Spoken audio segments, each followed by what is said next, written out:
Ici Satou. Aussi amusant que soit le tourisme dans de nombreux pays, je pense que préparer un voyage en fait aussi partie.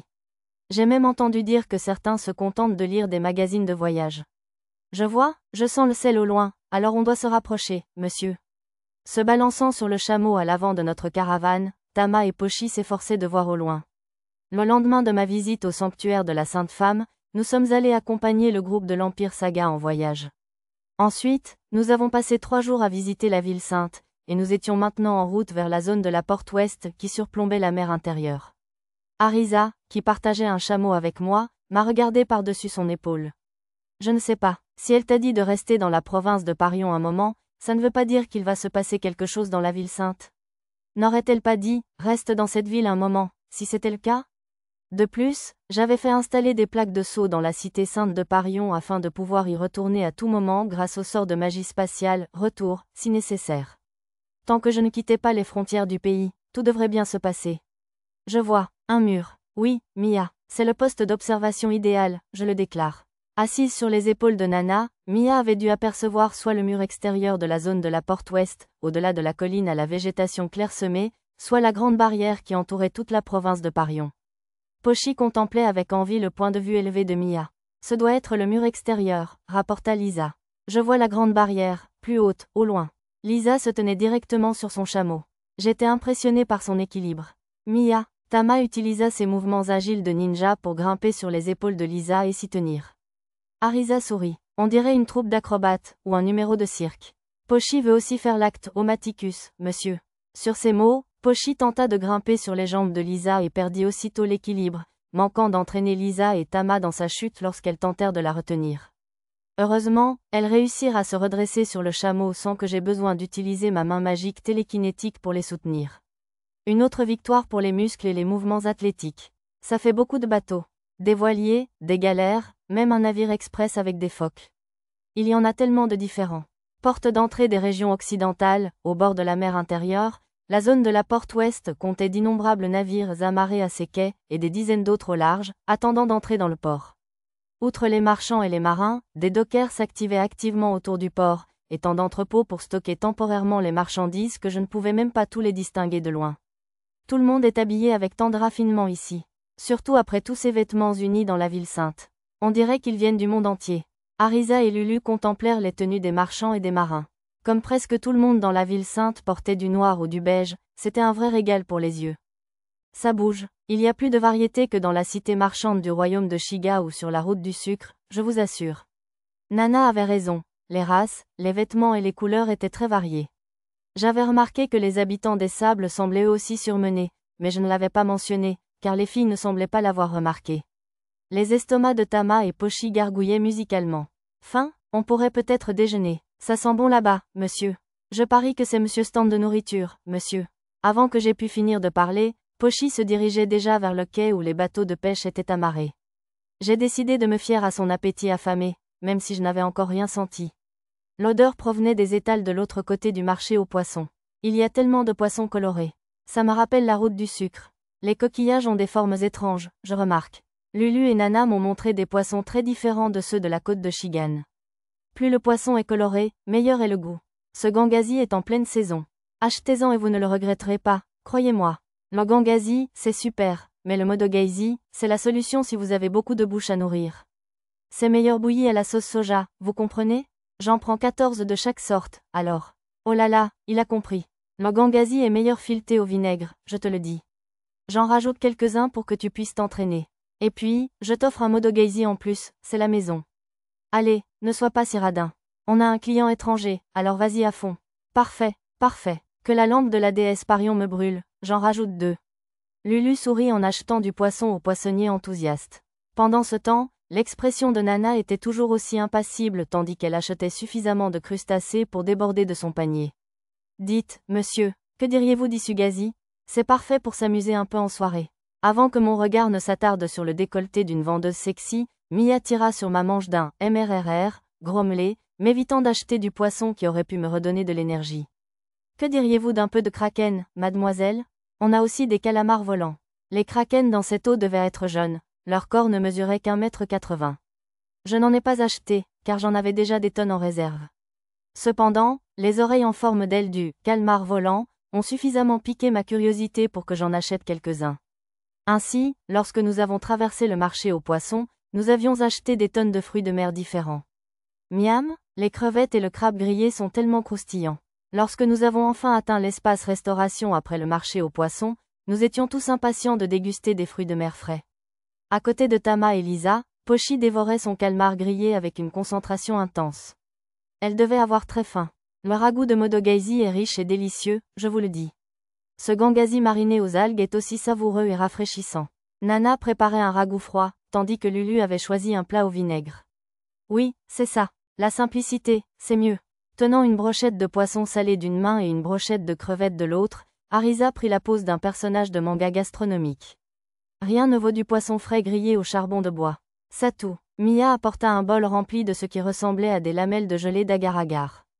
Mon écran de réalité augmentée m'indiqua qu'il s'agissait en fait de fines tranches de méduse, et non de gélatine à dessert. Miam. Mia tendit une lamelle de méduse avec ses baguettes et dit « Ah, ce qui me fit ouvrir la bouche avec complaisance. Le goût n'était pas aussi prononcé que je l'espérais. La texture était plus ferme que celle de la gélatine et très élastique. Ce serait délicieux avec de la sauce sambaizu, ou même du sirop de cassonade en dessert. L'action de Mia déclencha une étrange compétition où chacun commença à goûter les plats choisis par les autres. Pour une raison inconnue, ils insistèrent tous pour me nourrir directement, comme l'avait fait Mia. As-tu réussi à obtenir plus d'objets magiques Lalagi en stock? En entendant le nom d'un lieu familier, j'ai automatiquement tourné mon attention vers l'orateur. Plusieurs marchands buvaient ensemble dans un coin salon derrière les étals. Malheureusement, l'Alliance Garléon et les marchands employés par Kalizork les ont tous emportés. Toi aussi, hein? La soie de jade du royaume de Shiga que je cherchais est allée à des pays comme le royaume de Sanya et la république de Teunion. Les nations avec un temple central ont vraiment un avantage. Les temples centraux, comme le temple central de Parion, ici dans la province de Parion, étaient en fait des temples centraux dédiés à chacun des 7 dieux. Ils étaient situés autour de la mer intérieure. Bon, les endroits qui utilisent leur richesse pour faire la une ne sont pas si mal. Comparés à ces salauds comme Pialork qui usent de leur autorité pour menacer les autres nations, même celles qui ont aussi un temple central. Le temple de Zaikyon fait étalage de sa puissance en ce moment. J'aimerais qu'il se calme un peu. Le grand prêtre du temple de Zaikyon, à Serious City, a lui aussi causé beaucoup de problèmes. Apparemment, d'autres étaient tout aussi enclins à semer le trouble. Il n'y a que l'état de Sherifardo qui reste discret, je suppose. Cet endroit est rempli d'avocats têtus. J'ai entendu dire qu'ils ne sont pas souvent à la recherche de produits de luxe, hein? Ce sont les fidèles d'Urion, après tout. J'ai entendu dire qu'un marchand qui y faisait de la contrebande a récemment été pendu avec les pirates. C'est dur, d'accord, mais il faut admettre qu'introduire de la contrebande dans un endroit où il y avait autant de détenteurs de l'œil du jugement était une bêtise. Si je me souvenais bien, l'œil du jugement était un don provenant directement d'Urion. Tandis que j'y réfléchissais, Arisa me tira la manche. Maître, il y a l'étal d'un marchand étranger là-bas, et devinez ce qu'il vendait. Oh, ce sont des pâtes? C'était une trouvaille rare, car les nouilles n'étaient pas très répandues dans ce monde. Arisa me donna une bouchée de ses pâtes aux fruits de mer et me demanda une bouchée de mon assiette en retour. Arisa, par ici, monsieur. Dépêchez-vous. Arisa courut vers Pochi et Tama qui l'appelaient. Il semblait avoir trouvé un autre mets rare. Pourtant, l'espace restauration commençait à se remplir, probablement parce qu'il était midi passé. Dites, pèlerin, je vous offre à boire? Merci de votre gentillesse, cher monsieur. Que les dieux vous protègent tous lors de vos voyages en mer. Les marchands offraient à manger et à boire à un groupe de pèlerins en civil. À entendre le bruit des choses, les pèlerins circulaient autour des temples centraux qu'ils mentionnaient un à un. Ils leur demandaient des rumeurs et des informations pour leurs échanges. La province de Parion est-elle la dernière étape de votre pèlerinage des 7 dieux?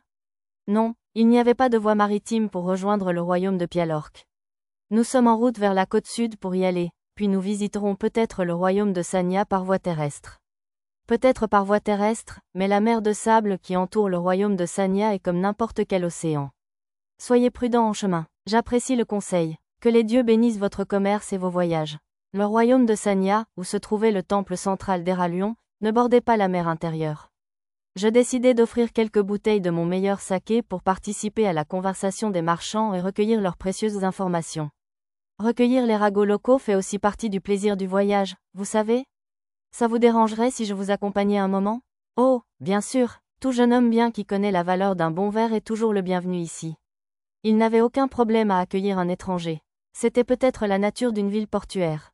J'adorerais aller sur le continent de la flamme pourpre, ne serait-ce qu'une fois. Existe-t-il vraiment? Je croyais que l'Alliance Garléon avait envoyé toute une flotte de vaisseaux à sa recherche, mais aucun n'était revenu. Même le dirigeable de recherche longue distance de la Tour du Sage avait disparu lors de cette expédition, n'est-ce pas? C'est écrit dans des manuscrits de l'époque de l'Empire Flux. Si vous continuez vers l'ouest à travers la mer pendant un mois, vous trouverez un continent entouré de flammes violettes. C'est bel et bien réel, on ne peut juste pas y arriver. Oh là là, un autre continent? En me débarrassant des méduses maléfiques, des monstres de méduses parasites qui nuisaient à l'arbre-monde, j'ai aperçu la planète en contrebas, mais j'étais trop préoccupé pour noter les noms des continents. Au moins, je me souviens d'un autre continent, en plus de celui-ci, à l'ouest, qui devait être le continent de la flamme violette. Oubliez ce continent qui n'existerait peut-être même pas. Si je pouvais aller n'importe où, j'irais à Valoris, la cité des plaisirs. On dit qu'on peut y goûter à tous les plaisirs du monde. Oh, ça me paraît intriguant. Si tu n'y prends pas garde, tu risques de tout perdre là-bas, tout comme la cité du vice de Sib. Ne la mets pas dans le même panier que Sib, où seuls les voleurs et les pirates font des affaires. La cité du vice est si sale que même les marchands d'esclaves refusent d'y aller. Crapule ou pas, c'est incroyable que quelqu'un ait eu l'idée de construire une ville sur l'île où le dragon rouge Welsh a son nid. C'est sans doute pour ça que les royaumes voisins n'osent pas les embêter. On dirait le genre d'endroit où un maître de jeu de rôle sur table serait ravi de lancer une campagne. J'adorerais rencontrer un dragon rouge, mais il vaut mieux éviter un endroit dangereux appelé « Cité du Vice ». Les pirates de la Cité du Vice de Sib sont dangereux, c'est sûr. Mais à mon avis, ce sont les îles entre la péninsule héroïque et la péninsule jumelle qui sont les plus dangereuses de toutes. Oui, il y a des nids de wyvernes là-bas, sans parler des nombreux endroits où les pirates peuvent se cacher. On ne sait jamais quand on va être attaqué là-bas. On dirait que les marines de l'état de Sherifardo ont fort à faire avec ces pirates. La péninsule héroïque se trouvait sur la côte sud, là où se trouvait le royaume de Pialork, tandis que la péninsule jumelle se trouvait sur la côte nord, avec l'état de Sherifardo et la cité-état de Calizork à ses racines. Les pirates du Cap du Dieu de la Mer, au sein de l'Alliance Garléon, sont aussi de plus en plus actifs. Raison de plus pour la prudence. En parlant de l'Alliance Garléon, j'ai rencontré le « sorcier errant » dans le port de Garlelork. Intéressant, c'est l'homme des montagnes qui, dit-on, vivait depuis l'époque de l'Empire Flux, non? Un homme des montagnes? Je me demande s'il a une barbe blanche. Du côté de la côte ouest, j'ai rencontré le « chef déviant » de la République d'Aubert. Son apparence et sa tenue correspondaient exactement aux rumeurs, mais les saveurs de ses plats étaient encore plus extraordinaires. Je vous envie, on dit que sa cuisine est fantastique. Cependant, je suis curieux au sujet du « chef miracle » récemment apparu dans le royaume de Shiga. Même les plus fins gourmets du pays disaient que sa soupe transparente avait une saveur miraculeuse ou quelque chose du genre. Oui, j'ai entendu ces rumeurs aussi. Que ne donnerais-je pas pour rencontrer ce chef ne serait-ce qu'une fois? Ouais, pardon, c'était moi. Comme je ne pouvais pas vraiment dire, vous l'avez déjà rencontré, j'ai simplement souri, aidé par mon talent de poker face visage impassible.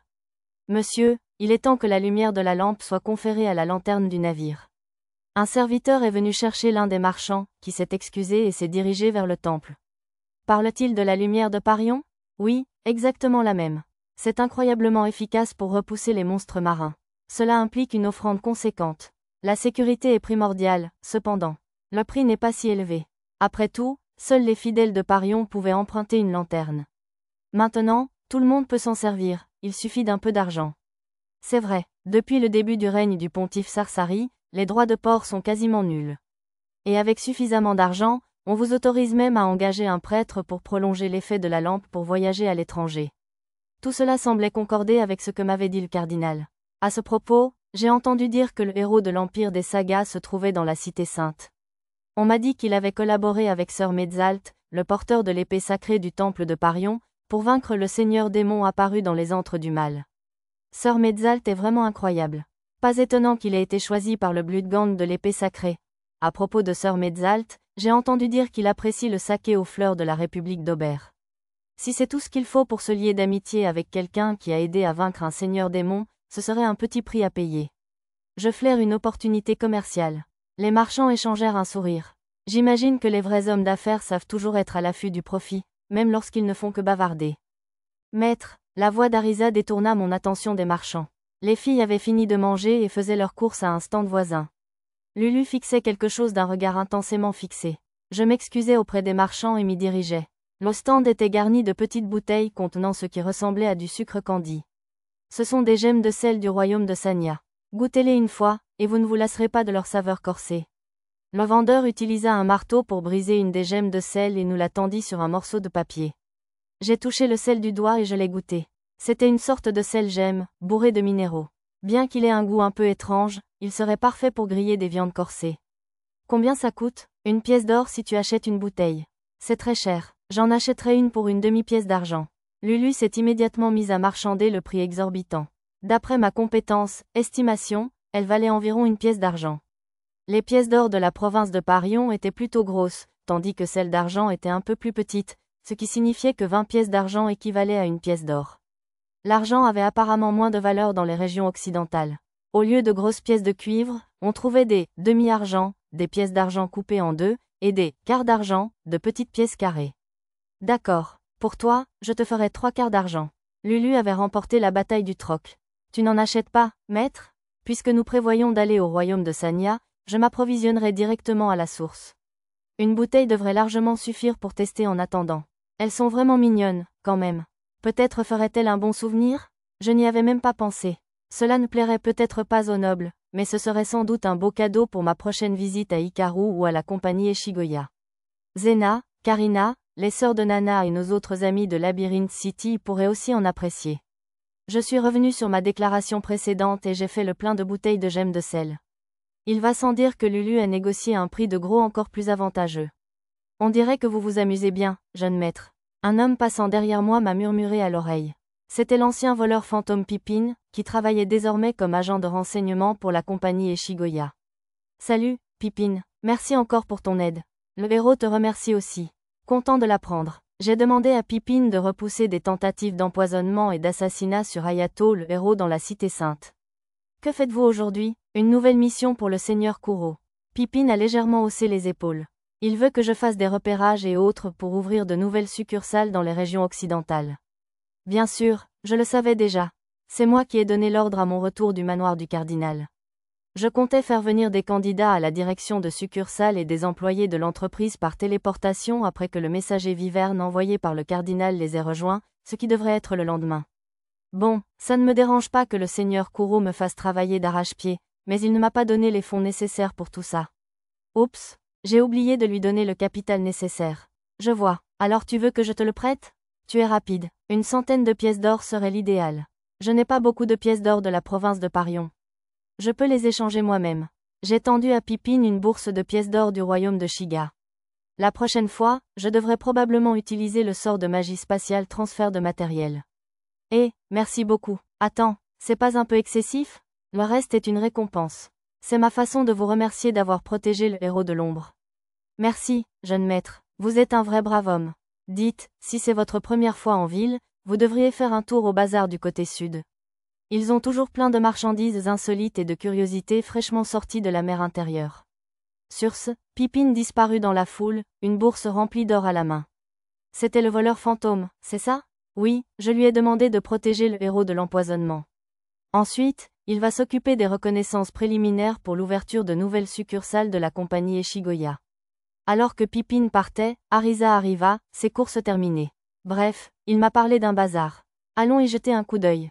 Le reste du groupe était tout aussi enthousiaste, alors nous nous sommes dirigés vers le sud, vers le bazar dont Pippin m'avait parlé. Des larves ont été repérées, je vous le signale. Attendez, Mia arrêta Nana avant qu'elle ne puisse s'enfuir. Si j'attends, ils seront achetés, protestai-je. Arisa dit que chaque rencontre est une occasion unique, j'insiste. Nana avait repéré d'étranges accessoires en forme de petits animaux. Dès que j'eus donné mon accord, elle se précipita vers le stand, tirant Mia par la main. C'est génial, tout petit et mignon, monsieur. Tama et Pochi fixèrent un stand de sculpture en bois, dans un style d'art populaire local. À quoi ça sert, je me demande? Derrière le petit duo, Lisa les regarda et pencha la tête. Ce sont des lances-javelots. On appuie la crosse du javelot sur cette partie et on tire. De toute évidence, l'outil en bois en forme d'oiseau que Tama et Pochi avaient trouvé était en fait une arme. Le vendeur m'expliqua qu'il permettait de lancer des javelots plus vite qu'un lancer normal, alors j'achetai un ensemble de ces dispositifs avec les javelots correspondants. Arisa, regarde ça, c'est une sorte de casse-noisette étrange. Et je me demande ce que c'est? Lulu explorait avec enthousiasme une boutique d'ustensiles de cuisine. Pour une fois, C'était elle qui traînait Arisa, et non l'inverse. Cet endroit regorgeait vraiment de curiosité, comme l'avait dit Pippin. Maître, maître, viens ici. Je me précipitai vers Arisa. À son cri pressant, j'ai supposé que quelque chose n'allait pas, mais elle venait de repérer un autre objet intéressant. C'est une épée magique transformatrice. Une épée magique, en bois? C'était une épée en bois sculptée d'encoches et de rainures. Les gravures formaient une décoration assez inhabituelle. Regarde, essaie d'y mettre un peu de magie. Juste un tout petit peu, d'accord? À l'instigation d'Arisa, j'ai envoyé une petite quantité de magie dans l'épée. Oh, l'épée en bois s'est transformée. De la lame, une pointe monstrueuse, semblable à un coquillage, est apparue. Plutôt cool, non? Arisa a souri. C'était vraiment cool, même si ça ne me semblait pas très pratique. Et ce bouclier a une lame qui sort. Arisa a brandi un bouclier cerf-volant. Dites, monsieur, vous et vos amis avez de très beaux vêtements. Êtes-vous des nobles étrangers? Oui, du royaume de Shiga. Oups, excusez mon impolitesse. Vous ne vous pavanez pas comme si vous étiez chez vous, alors je vous croyais marchand. Le commerçant se gratta la tête. J'ai aussi des trucs spéciaux pour les nobles. Il sortit un petit objet dans une boîte derrière le comptoir. C'était une étrange combinaison de cristaux. Celui-ci vient du même atelier d'outils magiques que les autres. Quand on y met de la magie. Eh bien, regardez-moi ça. Dès que la magie pénétra l'étrange objet sphérique, il prit une forme beaucoup plus pointue. Il était visiblement fait de matériaux monstrueux, et non de cristaux comme je l'avais d'abord pensé. L'objet brillait magnifiquement de l'intérieur, peut-être équipé d'une pierre lumineuse à la base. C'est très joli, vous n'avez encore rien vu. Oh, alors il y a autre chose? Intéressé, je regardais l'objet dans la main du commerçant. Waouh! Les parties extérieures pointues se séparèrent du centre et commencèrent à flotter autour de l'objet sur une orbite circulaire. En y regardant de plus près, il semblait relié à la partie principale par une sorte de fil. Waouh, c'est incroyable. Je sais, c'est pas vrai? Le commerçant adressa un large sourire à Arisa. Alors, à quoi sert cet outil magique exactement? NNGH. L'homme se figea à sa question. Qu'est-ce qui ne va pas? C'est ça, tu vois. C'est ça, la plupart des objets magiques de l'atelier Jopantel se transforment, c'est tout. Il y en a qui ont des armes comme l'épée magique en bois, mais ce ne sont pas grand-chose de plus que des jouets. Le commerçant avait l'air découragé. Il devait être un grand fan des créations de l'atelier Jopantel. Qu'est-ce qui ne va pas avec les jouets? D'ailleurs, je suis sûr que ce genre de technologie de pointe trouvera une application dans bien d'autres domaines à l'avenir. Tu crois vraiment? Bien sûr. Le commerçant s'accrocha presque à ma main. J'acquiesçai fermement. Puis, comme pour le prouver, j'ai acheté presque tous les produits de son atelier Jopantel. Je me suis dit qu'il pourrait me servir de référence pour fabriquer et bricoler mes propres objets magiques et armes. Waouh, les nobles de haut rang des grands royaumes, c'est pas une blague. C'est la plus grosse vente que j'ai jamais faite. Si jamais tu vas à Kalizork, il faut absolument que tu passes par l'atelier de Jopantel, tu m'entends? Le commerçant m'a offert plein de petits cadeaux. En tout cas, cet atelier obsédé par la transformation avait l'air intrigant. Il m'a fait penser au professeur Jahado, lui-même obsédé par les appareils à rotation. Il s'entendrait probablement bien. Nous avons passé le reste de la journée jusqu'au soir à explorer les accessoires et autres petites choses, avec plusieurs découvertes tout aussi amusantes en chemin. Voir une telle variété de produits était vraiment passionnant. Bon retour, Seigneur Kuro. Après le dîner, je me suis rendu à la société Eshigoya pour une réunion concernant l'ouverture de succursales dans la province de Parion. J'ai été accueilli par un salut unanime de toutes les employées de direction qui se trouvaient dans le bureau du directeur. J'ai presque automatiquement répondu, je suis rentré, ce qui aurait été inhabituel pour Kuro. Au lieu de cela, j'ai levé la main froidement et demandé à la directrice Eleuterina si j'avais du nouveau. Tout se passe bien, Seigneur Kuro. Les yeux de la directrice brillaient lorsqu'elle a répondu. Bien qu'elle ait l'air d'une magnifique blonde, elle ressemblait davantage à une jeune fille pure dans des moments comme ceux-ci. La porte du bureau s'est ouverte et une beauté aux cheveux argentés et aux traits anguleux est entrée, la secrétaire du directeur, Tifalisa. Bon retour, Seigneur Kuro. Voici la liste des candidats au poste de capitaine de navire marchand, à votre demande. J'espérais en réunir 20, mais je crains de n'en avoir contacté que 12 jusqu'à présent. J'ai reçu une réponse positive de 7 d'entre eux. Tifalisa était incroyablement compétente. Moins de 3 jours s'étaient écoulés depuis que j'avais abordé le sujet, et pourtant elle avait déjà 7 candidats pour commander les navires.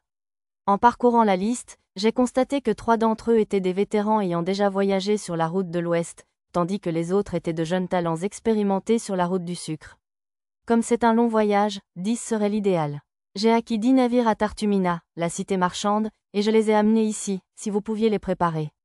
Et j'ai des golems de garde, alors n'oubliez pas d'amener un cadre avec vous. Il s'agissait en fait de navires à la dérive ou naufragés que j'avais acquis sur la route du sucre. Je m'étais arrêté au port et les avais mis à l'eau en chemin. Très bien. Puis-je vous demander la classification des navires? Ce sont tous de grands galions. Vu la longueur du trajet, il semblait préférable de choisir de grands navires océaniques pour la flotte. Seigneur Kouro, le candidat capitaine de la flotte, le capitaine Louclar, nous a dit qu'il serait préférable d'avoir aussi quelques navires rapides. Compris, j'en trouverai 3 environ. Si ce n'est pas suffisant, nous en trouverons d'autres. Autant laisser les professionnels s'en charger. Il me restait quelques embarcations de taille moyenne et plus petite qui pourraient convenir aux routes commerciales plus courtes une fois que nous aurions plus de personnel. D'après mademoiselle la directrice, ils avaient déjà loué quelques entrepôts et bases dans la cité marchande de Tartumina et commençaient à recruter des marins et à rassembler des provisions. J'avais laissé Eleuthérina gérer entièrement les produits destinés au commerce, j'allais donc me fier à son instinct. Pour le personnel de la province de Parion, j'ai pensé envoyer Mérina, car il semble que les ventes soient importantes. Mérina était l'une des jeunes cadres qui s'était distinguée lors d'un important achat de coton en gros auprès du duché de Vistal.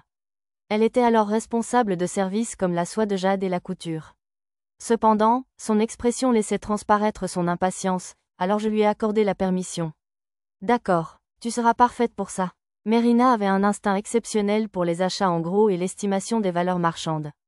Elle pourrait bien devenir une excellente directrice générale pour toutes nos futures succursales dans les régions occidentales. Moi, Mérina, je vais travailler d'arrache-pied sur cette nouvelle branche afin d'être à la hauteur de tes attentes. Bon, ce zèle était un peu effrayant. Espérons qu'elle se détendrait un peu. Quand auras-tu fini de préparer et de transmettre tes anciennes tâches? Je t'emmènerai à la province de Parion dès que tu seras prête. Vraiment? J'ai déjà fini tout ça. Je peux partir dès demain matin. Mérina parut penaude tandis que les autres filles l'acclamaient avec enthousiasme. Être envoyée par moi personnellement était peut-être un symbole de statut social? Eleuthérina et Tifalisa grimaçaient toutes les deux, même si elles se sont adoucies lorsque je les ai regardées. À en juger par les murmures que ma compétence, oui aiguë, captait, on aurait dit que les filles discutaient de la façon dont je soulevais généralement les gens pour les téléporter. Ça devait être un problème de harcèlement sexuel. Dans ce cas, au lieu de soulever Mérina comme d'habitude, je devrais peut-être la soulever avec la main magique pour la téléporter comme je l'ai fait avec Pipine. Ouais, ça devrait tout résoudre. La directrice s'éclaircit la gorge et poursuivit. Nous avons reçu des nouvelles de Luna, du Nord, de son arrivée dans le comté de Kageus. D'après sa compagne de voyage Charururuun, les conflits internes au royaume de Yowork se sont intensifiés, entraînant l'afflux de réfugiés par les montagnes. La directrice Eleuthérina refusa de mentionner un autre élément que Luna, la cadre qui adorait chevaucher un loup de pierre, avait écrit dans sa lettre. J'ai vu un dragon. C'était super. J'imagine que le dragon mineur libéré du contrôle du royaume de Yowork devait se porter bien s'il volait ainsi. Costona, qui a établi des succursales d'ouest en est arrivé à Seriou. Comme Sœur Pendragon a demandé beaucoup de moutons et de chèvres, elle les achète progressivement dans les comtés de Seriou et de Kageus afin de ne pas ruiner le prix du marché avant de les transporter au royaume de Kuvork. Fournir des chèvres et des moutons au royaume de Kuvork était une demande d'Arisa que j'avais transmise à la société Eshigoya. Costona était une autre dirigeante, bien que discrète et modeste, elle était persévérante et faisait un travail fiable.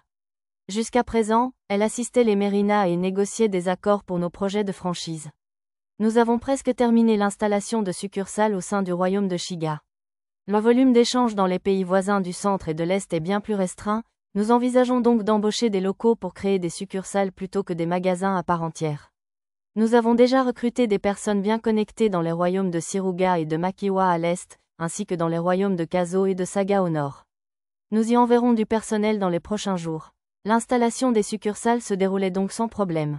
Concernant le projet d'émigration par dirigeable du comté de Muno, le magistrat Lotel nous a donné une réponse prometteuse.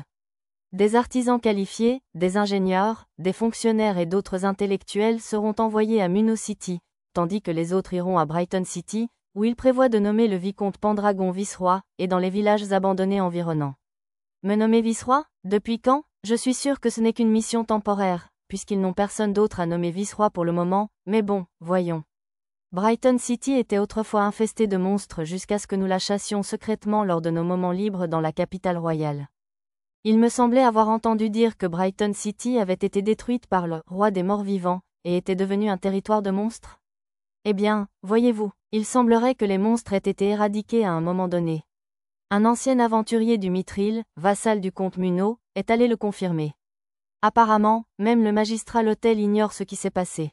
Je suppose que le comte Munro a finalement appris que la ville était débarrassée des monstres. Mais elle s'est demandé si ce n'était pas l'œuvre du héros au masque d'argent, aussi connu sous le nom de Sir Nanashi. Le directeur m'a lancé un regard interrogateur. J'ai hoché la tête. C'est exact. Mon employeur et certains de ses partisans l'ont éradiqué. Il a dit que cela pouvait accueillir plus de réfugiés que la production massive de villages. Cette raison n'était qu'une réflexion après coup, bien sûr. À l'époque, je l'ai simplement fait dans le cadre de la formation de mes compagnons. Il restait encore beaucoup à décider concernant les émigrants du comté de Munro. J'ai réglé quelques paiements, proposé des solutions et des stratégies pour certains des problèmes soulevés, et laissé le reste aux mains expertes des dirigeants. Il me faudrait créer des complexes résidentiels et des terres agricoles pour que les gens puissent vivre à Brighton City le moment venu. Maintenant que nous avons lancé plusieurs nouveaux projets et développé ceux en cours, nous manquons de personnel pour les postes de direction. Bien que nous ayons des candidats issus des milieux intellectuels, beaucoup ont des personnalités problématiques ou des liens avec d'autres nobles, ce qui rend le recrutement difficile. Déjà en manque de personnel? Nous venons d'embaucher. Tifalisa m'a remis un dossier qui en expliquait clairement les raisons. L'entreprise avait déjà triplé de taille depuis la fin de l'année. Une croissance aussi explosive en si peu de temps ne devait pas surprendre. À ce stade, la société Eshigoya figurait déjà parmi les 5 plus grandes entreprises de la capitale royale. Il ne nous reste plus qu'à sélectionner des cadres supérieurs pour les promouvoir à des postes de direction. J'ai contacté Arisa à ce sujet grâce au sort de magie spatiale, téléphone, et elle m'a gentiment proposé de créer un programme de formation pour les nouveaux managers. Laissez-moi faire, dit-elle. C'était ma spécialité à l'époque. Prenant sa confiance, j'ai annoncé aux responsables que je ferais appel à une aide extérieure pour créer une brochure pédagogique et j'en suis resté là. Ensuite, j'ai reçu les rapports des cadres, les ai remerciés pour leur travail acharné, les ai encouragés dans les moments difficiles, les ai félicités pour leur réalisation, etc. Une fois terminé, il était trop tard pour faire un tour en magasin ou dans les usines. J'ai décidé de revenir l'après-midi la prochaine fois pour voir Neru Laroukine, la grande sœur, spécialiste de la sécurité, et les autres. Pendant mon séjour dans la capitale royale, je suis également passé chez Hikaru. Tu es encore réveillé, Ichiro? Je me suis assis à côté de Hikaru, qui avait installé des coussins sur le toit pour boire du saké et contempler la lune. Cette demeure servait de pension aux enfants de l'orphelinat de Labyrinth City qui séjournaient pour étudier à l'étranger à l'Académie royale. Je confierais la responsabilité à Hikaru, qui serait leur gardien. Elle ressemblait plutôt à une gardienne de dortoir, mais Hikaru insistait sur le terme « gardienne ». Félicitations pour avoir vaincu le seigneur démon. Hikaru trinqua avec une tasse de saké Shigan. Merci, c'est vraiment bon. Seth et les autres n'arrêtent pas de me donner ce genre de choses. J'y arrive. Seth était le surnom qu'elle donnait au roi. Quelques autorités, comme le roi et le premier ministre, connaissaient l'identité secrète d'Hikaru, le roi ancestral Yamato, fondateur du royaume de Shiga. De ce fait, ils continuaient à lui envoyer des cadeaux. Le seigneur démon était-il fort? Oui, très fort. Je lui racontais les efforts extraordinaires du groupe du héros, de mon propre groupe et de tous les autres. Ces seigneurs démons qui font beaucoup de rejetons sont vraiment de la pire espèce, tu sais. Et le fait que les ruines de la prison du dieu maléfique aient des entrées partout n'arrange rien. Pas étonnant qu'ils aient eu tant de mal à le traquer. Il y avait des démons? Ouais, un démon vert majeur est réapparu. Vert, 1. Le vert et le rose sont vraiment coriaces. Le vert fuit toujours et crée des avatars pour faire son sale boulot, et le rose se cache dans des petits trous et se divise, etc. On dirait que tu as eu du pain sur la planche aussi, Hikaru. Ouais, c'est sûr, même quand Sky a presque détruit le rose avec son souffle, il peut encore revivre s'il reste ne serait-ce qu'un morceau de chair, ce qui est super agaçant. Et le vert a un flair incroyable pour le danger. Après que Michi m'ait enfin fabriqué un objet de pistage, il n'est plus jamais réapparu. Hikaru se plaignit longuement des démons. Attends une minute. Qu'entends-tu par objet de pistage? Ce truc, ça s'appelle un rouet de chasse au rêve. Si tu attaches l'extrémité du fil à un démon, il ne pourra pas le détacher, quelle que soit la distance parcourue. Et si tu le ramènes, tu peux lancer une attaque sur la base du démon. Hikaru sortit un rouet de son inventaire et me le montra. Hormis une pointe de flèche en mithril au bout du fil, il ressemblait à un rouet normal au premier coup d'œil. D'après mon écran de rat, le fil avait des propriétés spéciales et pouvait se projeter astralement dans certaines conditions. Il suffisait de transpercer le démon avec la pointe de flèche ou d'enrouler le fil autour de lui. Alors, le rouet a des capacités de téléportation, ou quelque chose comme ça? Non, ce n'est rien de très sophistiqué. Il conserve juste les traces du passage du démon. Il te faut quand même un utilisateur de magie spatiale pour suivre ces traces et se téléporter là-bas. Je parie qu'Arisa pourrait le faire, tu ne crois pas? Emmener Arisa dans l'antre d'un démon me semblait un peu trop dangereux. Je voulais explorer d'autres méthodes, comme transformer la pointe de flèche en une ardoise miniature. Je peux emprunter ça? Bien sûr. Si tu vaincres le ver, je suis sûre que Michi sera contente aussi. Hikaru sourit comme à un doux souvenir. Je versai un peu de saké de la province de Parion que j'avais rapporté en souvenir dans sa tasse. Bon, assez de ressasser le passé. Sur ce, Hikaru vida sa tasse et esquissa un large sourire. Ah oui, je suis allée à Labyrinth City l'autre jour. Ce portail de téléportation est vraiment utile. J'aurais aimé qu'on l'ait eu à l'époque. Hikaru laissa échapper un soupir qui sentait le saké, puis rit. L'accompagnant, je versai encore du saké dans ma tasse vide. Zena, Karina, Hachiko et les filles sont aussi devenues beaucoup plus fortes. Ah oui, j'ai hâte de voir ça. Rayonnante, Hikaru expliqua qu'elle était allée plusieurs fois dans le labyrinthe et leur avait fait suivre le HBC, Hikaru Bootcamp. Oh, et Usasa et d'autres enfants Pandra ont dit qu'ils voulaient aussi devenir plus forts, alors j'ai mis au point un programme d'entraînement spécial pour les petits. Et puis les professeurs, comme Kajiro, Hirunya et Jenna, ont tous dit, s'il vous plaît, donnez-nous aussi des instructions, et ont participé. On aurait dit que tout le monde s'entraînait dur dans le labyrinthe. Quand j'avais récemment pris des nouvelles de mes amis de Labyrinth City en utilisant le sort de magie spatiale clairvoyance, ils avaient l'air presque épuisés, comme si leur âme était sur le point de quitter leur corps. Je suis sûre que c'était juste mon imagination. En tout cas, au moins, Hikaru s'amusait. Maintenant que j'ai 2 personnes de plus pour m'aider avec le dortoir, je vais bientôt aller faire un tour à Labyrinth City pour prendre des nouvelles de tout le monde. J'apprécie, ça me rappelle, quand ils auront besoin d'un meilleur équipement, pourriez-vous leur donner ça? J'ai donné à Hikaru les ensembles d'armures argentées de style économique. Je les avais fabriquées au laboratoire de la forêt de Bolénan lorsque je développais le système Phalanx, une version simplifiée de l'armure dorée des filles. Elle pourrait probablement résister à un ennemi du niveau d'un maître de zone, même si elle n'était pas assez solide pour affronter un seigneur démon. Quant à leur origine, je devrais peut-être dire que je les ai trouvées sur la route du sucre. Il serait peut-être judicieux de fabriquer des armures japonaises pour Kajiro et Ayome. À ce propos, Zena a dit qu'elle ne rentrerait plus. Lors de notre rencontre au début de l'année, Zena avait mentionné qu'elle pourrait devoir retourner à Seiryu dans un mois environ pour faire un rapport intermédiaire. Apparemment, ce n'était plus le cas. J'avais envisagé de retourner à Seiryu pendant son séjour, mais je suppose que son travail n'offre pas autant de liberté que celui d'un employé de bureau.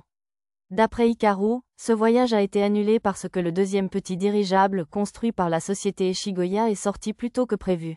À sa livraison à Seiryu, ils ont amené un membre du corps d'entraînement d'élite Célivra de Labyrinth City avec un rapport écrit, rendant la visite de Zena inutile. Ah, et puis, un jeune qui a étudié les instruments de musique avec Mia à Labyrinth City a dit vouloir étudier un jour dans la capitale royale. S'ils sont sérieux, il va falloir qu'on les soutienne. Je m'attendais à ce que tu dises ça. Hikaru et moi avons continué à boire le meilleur saké de la famille royale tout en nous donnant des nouvelles. J'avais prévu de faire un saut dans la forêt de Bolénan, mais il se faisait plus tard que prévu. Ma chère Miss Aaz, la haute elfe de la forêt de Bolénan, était probablement partie en rêve à ce moment-là. J'ai préféré lui téléphoner. Qu'est-ce que c'est? C'est un phare. Le lendemain, nous avons visité quelques-uns des monuments de la ville portuaire. Les phares étaient difficiles à reconnaître au premier abord, car ils reposaient sur un socle à 3 branches. L'osso sacré de Parion était inscrit sur le côté face à l'océan, avec de délicats reliefs de style provincial de Parion sculptés à la base.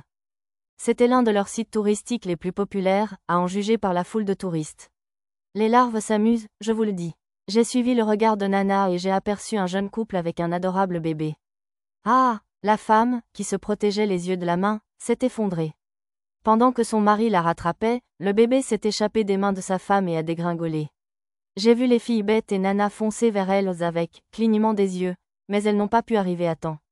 J'ai utilisé ma main magique toujours active pour soutenir le poids du bébé et guider sa trajectoire vers Nana. Glissant tête la première comme un joueur de baseball, Nana a attrapé le bébé. Belle prise? Nana est formidable, monsieur. En sécurité, je vous le garantis. Le bébé se mit à pleurer dans les bras de Nana. Tu ne la tiens pas bien. Arrivant plus tard que les autres, Arisa prit le bébé des mains de Nana. Tu vas bien? Oh oui, merci. J'ai juste eu un petit vertige. La femme devait souffrir d'une insolation. Mia la soigna avec la magie de l'eau, qui fonctionnait très bien pour ce genre de situation. Je n'ai pas trouvé l'homme que tu m'as demandé de rechercher. J'ai quand même payé quelqu'un de l'autre organisation pour le surveiller. Ma compétence, oui fine, détecta une conversation quelque peu suspecte. Je me retournai et aperçus un visage familier à la source. C'était Soreo le sage. Il se tenait dans l'ombre d'un entrepôt, un peu plus loin, en train de parler à un capitaine d'une nation étrangère. Compris. Continue à chercher lors de ton prochain voyage. Bien sûr, je chercherai encore pendant que j'accompagne tes élèves. Le sage tendit quelque chose au capitaine. D'après mon affichage en ras, il contenait des pièces d'or. Burke, le sage se tourna vers moi. Nous étions assez loin, et pourtant, il semblait avoir remarqué mon observation. Un peu gêné, je lui fis signe de la main, comme si je venais de le repérer. Aïe, arrête. Entendant Arisa crier, je me retournai et vis que le bébé lui tirait les cheveux, tirant sur sa perruque jusqu'à dévoiler ses racines lilas. Oh, cette petite fauteuse de trouble. Je suis désolée, mademoiselle. Tandis qu'Arisa réparait sa perruque, sa femme s'excusa auprès d'elle, bien plus belle après la guérison de Mia. Au moins, ce n'était rien de grave.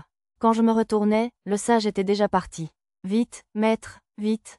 Je grimpais au phare tandis que les filles me criaient.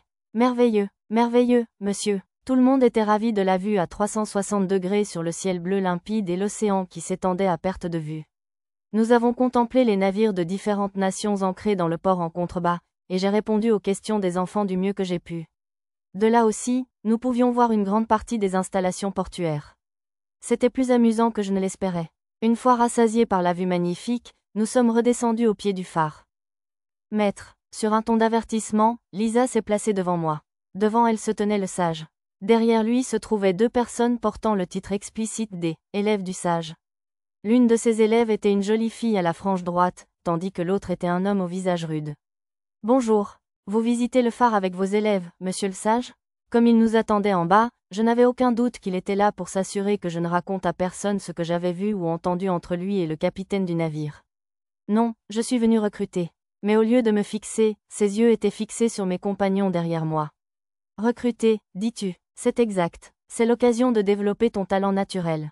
Qu'en dis-tu? Son regard était fixé sur Arisa, le jeune Tama, hein? Je pensais qu'il en voulait à Arisa, mais le sage invita Tama. Même les élèves derrière lui murmurèrent de surprise. Je suis très intrigué par ton ninjutsu. Nous avons une poignée de vrais ninjas de l'Empire Saga au village des adeptes. Serais-tu intéressé par un entraînement avec eux? Je suis sûr que ce serait un grand atout pour tes capacités. Tama leva les yeux vers moi. À en juger par son expression, elle était visiblement intéressée par la proposition du sage. Mais j'étais inquiet à l'idée de laisser Tama partir seule. Sire sage, est-ce que ça te va si nous venons tous? Mais bien sûr, personne ne remettrait en question le fait qu'un membre du groupe Pendragon soit un adepte après que tu aies contribué à vaincre un seigneur démon. Avec l'accord immédiat du sage, nous avons décidé de nous entraîner au village des adeptes pendant une courte période.